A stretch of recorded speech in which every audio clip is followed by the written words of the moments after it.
Oi, eu sou o Rodrigo Alves e esse é o Vida de Jornalista. Você tá na série Dicas pra Vida. Aqui você encontra um monte de gente boa do país inteiro dando conselhos práticos para você fazer um jornalismo melhor no seu dia a dia.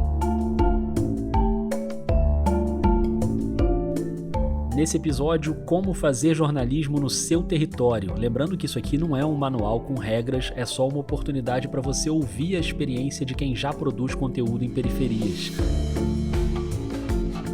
Aqui você vai conhecer 2 iniciativas da Bahia, uma de Pernambuco e uma de São Paulo.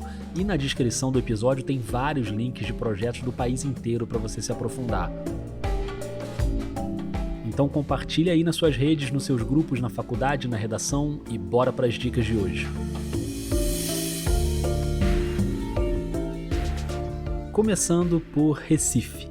Oi, Rodrigo, tudo bem? Eu sou Martiene Oliveira, sou daqui do Recife, de uma comunidade chamada Córrego do Sargento, que fica no bairro da Linha do Tiro, zona norte do Recife. A Martiene é uma das criadoras do Sargento Perifa. O coletivo Sargento Perifa faz parte dessa comunidade e é um coletivo movido a 70 mãos, mas a gente costuma dizer que o Perifa é uma comunidade inteira. A gente trabalha a comunicação horizontal, que é aquela de morador para morador, onde ninguém ganha mais do que ninguém e todo mundo cresce junto. Eu conheci a Martiene no Festival 3i no Rio de Janeiro e pedi para ela dar uma dica aqui no Vida sobre um ponto que me deixou muito impressionado, que é como o Sargento Perifa consegue transformar várias pessoas da comunidade em comunicadores populares. Da enfermeira ao professor de jiu-jitsu, todo mundo vira comunicador.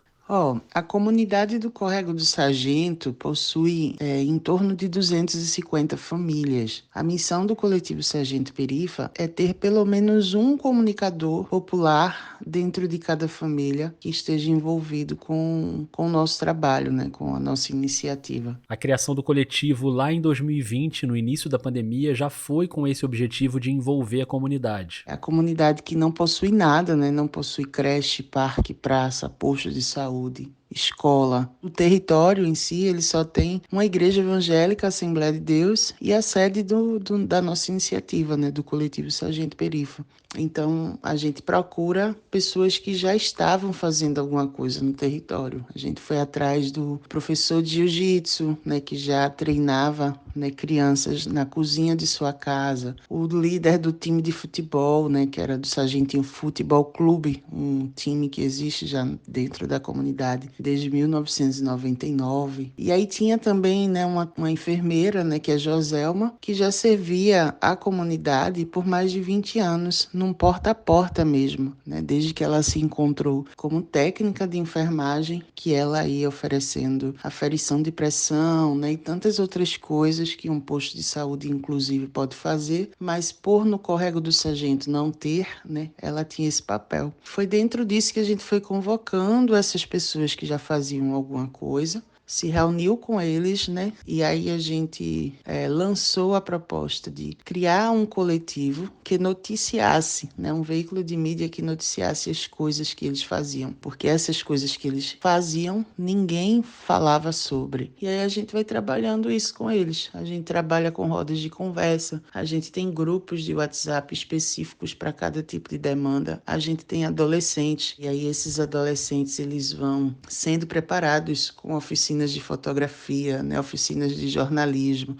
de lead, e a gente vai dando treinamento para eles, para que a gente possa publicar notícias junto com eles. O resultado é que a comunicação feita dentro do território acaba cruzando essa fronteira. Temos fotos de adolescentes nossos, crianças nossas, que fizeram fotos que hoje estão no Brasil de Fato, em outros veículos aí, de grande repercussão, E dentro disso a gente vai fazendo aquilo que eu disse no início, trabalhando a comunicação horizontal, onde todo mundo realmente colabora, comunica de alguma forma, seja com lambe, seja com grafite, seja com roda de conversa, seja com panfletagem, com a entrega de um jornal, seja nas redes sociais, ou através de um vídeo, ou através da fotografia. Tudo isso a gente vai fazendo junto com os moradores.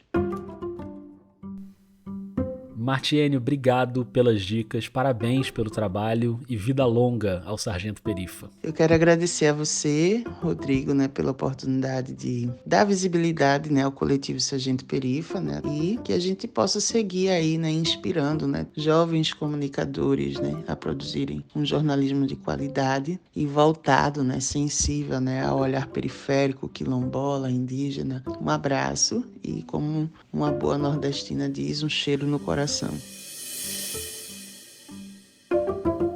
Obrigado a Martiene Oliveira. E eu vou aproveitar esse encerramento da Martiene citando os quilombolas para migrar para Bahia e trazer aqui para a conversa outro coletivo de jornalismo que recentemente produziu um conteúdo muito relevante que tem a ver com as comunidades quilombolas. O Conquista Repórter é uma organização de mídia independente que faz jornalismo local no interior da Bahia.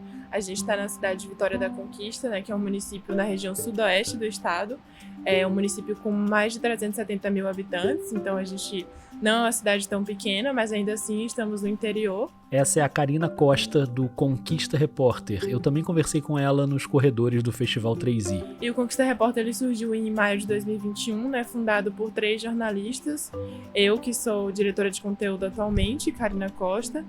Temos o Afonso Ribas, que é nosso diretor operacional, e a Vitória Lobo, que é a nossa diretora executiva. 3 pessoas apaixonadas pelo jornalismo local. A gente sempre fala que é a parte mais deliciosa, né, do trabalho, porque é o que a gente gosta de fazer, de chegar e conversar com as pessoas, ouvir suas histórias e depois traduzir isso num texto, num vídeo. Então, eu posso citar a nossa experiência mais recente, que no ano de 2023 a gente mergulhou aí no universo das comunidades quilombolas de Vitória da Conquista, que ficam localizadas majoritariamente na zona rural do município. Em maio de 2003, fizemos uma reportagem contando a história de Kena Rei, que é uma cacique, uma mulher que é cacique da sua comunidade, que é a segunda reconhecida pela FUNAI como indígena oficialmente em Vitória da Conquista. E a dica aqui é o jornalismo de impacto, o jornalismo que tem um efeito direto na vida das pessoas. Ouve só. E aí, quase um ano depois, né, março de 2024, a gente ouve dela mais uma vez, do esposo dela, que eles conseguiram registrar a filha, a bebezinha deles, como está no registro dela na certidão de nascimento, como indígena e da comunidade de onde ela veio, por conta da nossa reportagem, porque uma advogada leu aquela reportagem, procurou eles e ajudou eles nesse processo jurídico. Então, assim, é a melhor parte, né? Quando a gente vê o impacto real do nosso trabalho, dá sentido para o que a gente faz, né? Que apesar de todas as dificuldades, a gente faz a diferença no nosso território, onde a gente está atuando, para as pessoas que estão lá. Então você que quer fazer jornalismo no seu território, fica aí esse exemplo da Karina e do Conquista Repórter. Eu vou continuar na Bahia, mas agora de Vitória da Conquista para Salvador.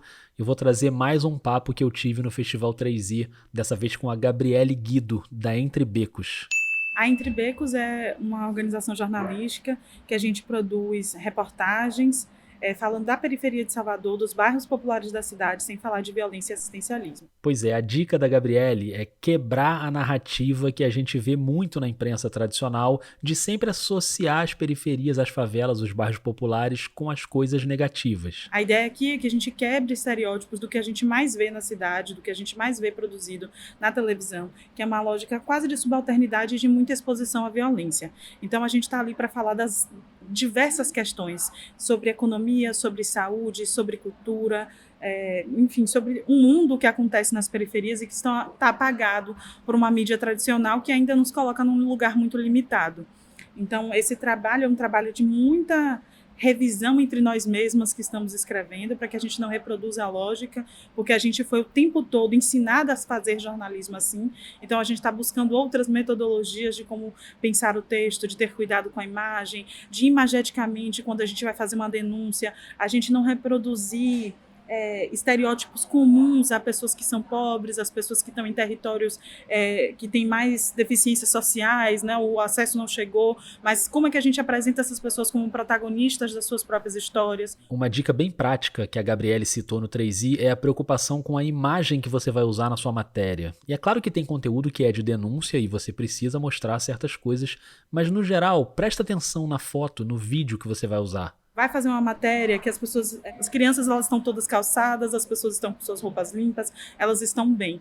Porque a gente não pode ficar reproduzindo uma lógica, não é só a violência do sangue, mas é a violência da narrativa única que nos foi dada, né? A Gabriele citou a foto de uma pessoa que estava com a roupa suja, mas a matéria não era sobre aquela condição, então a foto foi feita, mas ela optou por não usar aquela foto para não reforçar aquele estereótipo. Às vezes até dá para a pessoa porque ela quer foto depois que sai a matéria, mas não é ela que vai ser publicada. Tem outras formas da gente representar essas coisas. Obrigado a Gabriele Guido e a Karina Costa. E para fechar o episódio, a gente vai da Bahia para a periferia de São Paulo para ouvir uma amiga de longa data do Vida, a Gisele Alexandre, que produz o Manda Notícias no Capão Redondo. Inclusive, tô gravando esse episódio aqui usando o fone de ouvido lindão do Manda Notícias que ela me deu de presente. Oi, Rodrigo. Tô muito feliz de estar mais uma vez aqui no Vida de Jornalista e para falar de um assunto que para mim é super importante, que é a distribuição de conteúdo, de notícias, né? Pois é, eu pedi pra Gisele trazer dicas de como distribuir o conteúdo porque ela é craque nesse assunto. O Manda Notícias é um caso de sucesso nesse aspecto. A gente já chega nele, mas antes ela vai falar sobre a importância de entender qual é o seu público. Eu começo no jornalismo no início dos anos 2000, 2006, 2005, trabalhando em editoras que produziam revistas customizadas para públicos específicos. Então, eu já entro no jornalismo pensando em segmentação de público. E aí vale dizer, né, que mesmo estando nessa mídia tradicional, eu sempre tive o meu olhar voltado para o meu território, onde eu também produzia conteúdo de forma independente e postava aí nos sites que eram possíveis naquele momento. E aí, trazendo um pouco para a realidade atual, eu acho que esse meu início no jornalismo segmentado me fez entender muito a importância da gente reconhecer quem é o nosso público de fato, antes da gente criar estratégias ou até criar produtos direcionados a esse público. Eu costumo dizer, né, brincar igual a música, né? O artista vai onde o povo está. E eu acho que o jornalismo também deveria ter esse cuidado, né? É assim que surge o Manda Notícias durante a pandemia.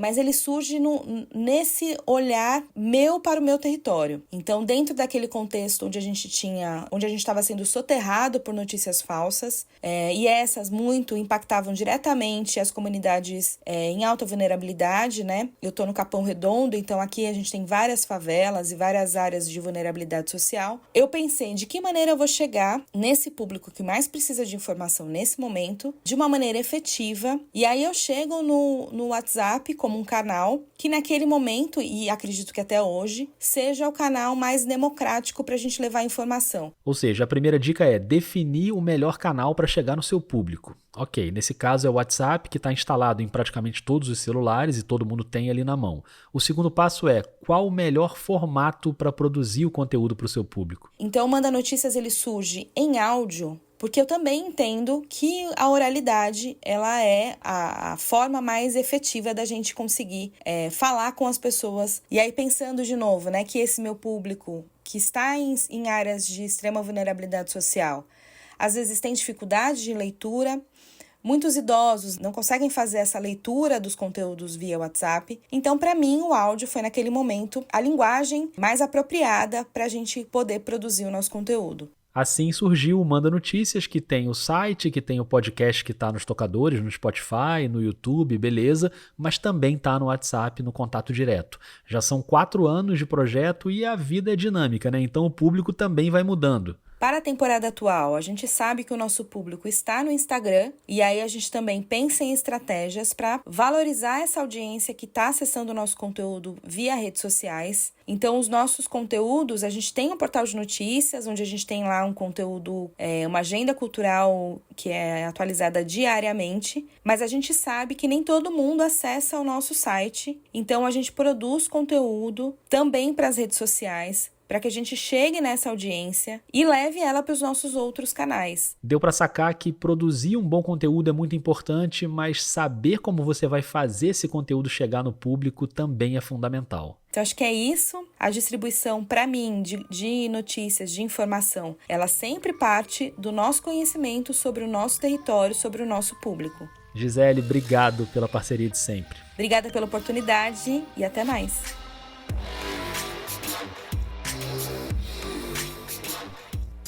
Isso aqui é só o começo, tá? Dá uma conferida nos links que estão na descrição do episódio, tem muito mais coisa para você explorar por lá. Se você está se preocupando com os custos, com equipamento, eu sei que essa é uma preocupação e ainda vai ter um episódio nessa série com dicas para financiar o seu jornalismo.